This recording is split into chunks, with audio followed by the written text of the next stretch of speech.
ಇನ್ಸ್ಟಾಗ್ರಾಮ್ನಲ್ಲಿ ಪರಿಚಯವಾಗಿದ್ದಂತಹ ವಿವಾಹಿತ ಮಹಿಳೆ ಆಕೆಯ ಜೊತೆ ಪ್ರೀತಿ.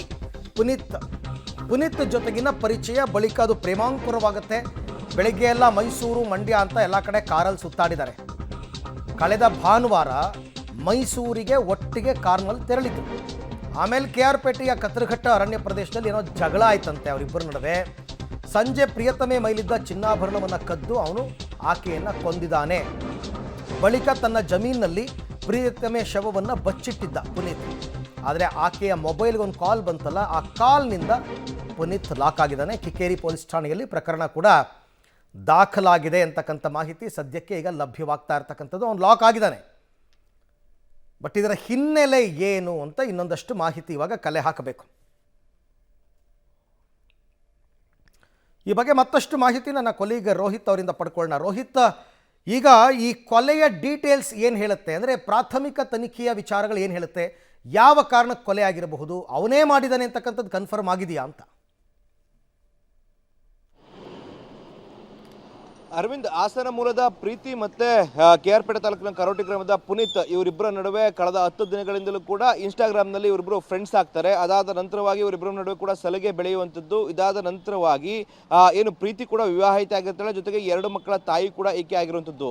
ಈಗಿದ್ರೂ ಸಹ ಪುನೀತ್ ಅವರ ಜೊತೆ ಆತನ ಜೊತೆ ಏನು ಪ್ರೇಮಾಂಕುರವಾಗಿ, ಜೊತೆಗೆ ಭಾನುವಾರ ಇಬ್ಬರು ಕೂಡ ಒಂದಷ್ಟು ಸ್ಥಳಗಳಿಗೆ, ಅಂದರೆ ಮೈಸೂರಿನ ಪ್ರವಾಸಿ ಸ್ಥಳಗಳು ಜೊತೆಗೆ ಮಂಡ್ಯ ಜಿಲ್ಲೆಯ ಒಂದಷ್ಟು ಪ್ರವಾಸಿ ಸ್ಥಳಗಳಿಗೆ ಸುತ್ತಾಡ್ತಾರೆ.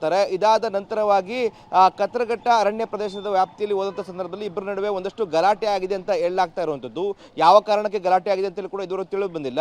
ಇದಾದ ಬಳಿಕವಾಗಿ ಪ್ರೀತಿಯನ್ನ ಪುನೀತ್ ಆತ ಕೊಲೆ ಮಾಡಿರುವಂಥದ್ದು. ಬಳಿಕವಾಗಿ ಆತನ ಜಮೀನಿನ ಪಕ್ಕದಲ್ಲೇ ಕೂಡ ಈ ಶವವನ್ನು ಎಸ್ತು ಹೋಗಿರ್ತಾನೆ.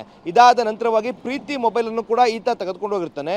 ನಂತರ ಪ್ರೀತಿಯ ಪತಿ ಏನು ಹಾಸನದ ಪೊಲೀಸ್ ಠಾಣೆಯಲ್ಲಿ ಮಿಸ್ಸಿಂಗ್ ಕಂಪ್ಲೇಂಟ್ ಅನ್ನು ಕೊಟ್ಟಿರ್ತಾನೆ. ಜೊತೆಗೆ ಆ ಒಂದು ಫೋನ್ಗೆ ಒಂದು ದೂರವಾಣಿ ಕರೆಯನ್ನು ಮಾಡುವಂಥ ಸಂದರ್ಭದಲ್ಲಿ ಪುನೀತ್ ಆತ ಅದನ್ನು ರಿಸೀವ್ ಮಾಡ್ತಾನೆ. ರಿಸೀವ್ ಮಾಡೋಂಥ ಸಂದರ್ಭದಲ್ಲಿ ನನ್ನ ಪತ್ನಿಯ ಫೋನ್ ಇದು, ನಿನ್ನ ಹತ್ರ ಯಾಕಿದೆ ಅಂತೇಳಿ ಕೂಡ ಪ್ರಶ್ನೆ ಮಾಡ್ತಾನೆ.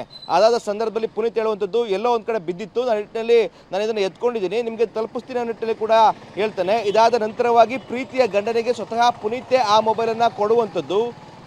ಕೊಟ್ಟಂಥ ಬಳಿಕವಾಗಿ ಒಂದಷ್ಟು ಅನುಮಾನಗಳು ಕೂಡ ಮೂಡುತ್ತೆ. ಜೊತೆಗೆ ಪೊಲೀಸ್ ಠಾಣೆಗೆ ಮತ್ತೊಮ್ಮೆ ಈತ ಹೋಗಿ ದೂರನ್ನು ಕೊಡುವಂಥ ಕೆಲಸಗಳಾಗ್ತವೆ. ಇದಾದ ನಂತರ ಫೋನ್ ಟ್ರ್ಯಾಕ್ ಮಾಡೋಂಥ ಸಂದರ್ಭದಲ್ಲಿ ಪುನೀತ್ ಮತ್ತು ಪ್ರೀತಿಯ ಮೊಬೈಲ್ ಎರಡೂ ಕೂಡ ಒಟ್ಟಿಗೆ ಇರ್ತದೆ. ಇದೇ ವೇಳೆಯಲ್ಲಿ ಕಿಕ್ಕೇರಿ ಪೊಲೀಸ್ ಠಾಣೆ ವ್ಯಾಪ್ತಿಯಲ್ಲಿ ಒಂದು ಶವ ಸಿಗುವಂಥದ್ದು. ಶವ ಸಿಕ್ಕಂಥ ಸಂದರ್ಭದಲ್ಲಿ ವಿಚಾರಣೆ ಮಾಡುವಂಥ ಸಂದರ್ಭದಲ್ಲಿ ಪುನೀತೆ ಕೊಲೆಗಾರ ಅನ್ನೋ ನಿಟ್ಟಿನಲ್ಲಿ ಕೂಡ ಸ್ಪಷ್ಟ ನಿಲುವು ಸಿಗುತ್ತೆ. ಇದಾದ ನಂತರವಾಗಿ ಆತ ತಲೆಮರೆಸ್ಕೊಂಡಿರ್ತಾನೆ. ಇವತ್ತು ಬೆಳಗ್ಗೆ ಪುನೀತನ್ನು ಇವಾಗ ಬಂಧನವನ್ನು ಮಾಡಿರುವಂಥದ್ದು. ಅರವಿಂದ್, ರೈಟ್, ಹಾಗೆ ಸಂಪರ್ಕದಲ್ಲಿರಿ ರೋಹಿತ್. ನಿಮ್ಮ ಜೊತೆ ನಾನು ಮತ್ತೆ ಮಾತನಾಡ್ತೀನಿ. ಒಟ್ಟಾರೆ ಬೇರೆ ಬೇರೆ ರೀತಿಯ ಆಯಾಮಗಳಲ್ಲಿ ತನಿಖೆ ನಡೆದಿರುತ್ತೆ. ಪೊಲೀಸರಿಗೆ ಅವ್ರದ್ದೇ ಆದಂತಹ ಮೆಥಡ್ಸ್ ಇರುತ್ತೆ. ಒಟ್ಟಿನಲ್ಲಿ ಈಗ ಕೊಲೆ ಆರೋಪಿ ಪುನೀತ್ ಲಾಕ್ ಆಗಿದ್ದಾನೆ.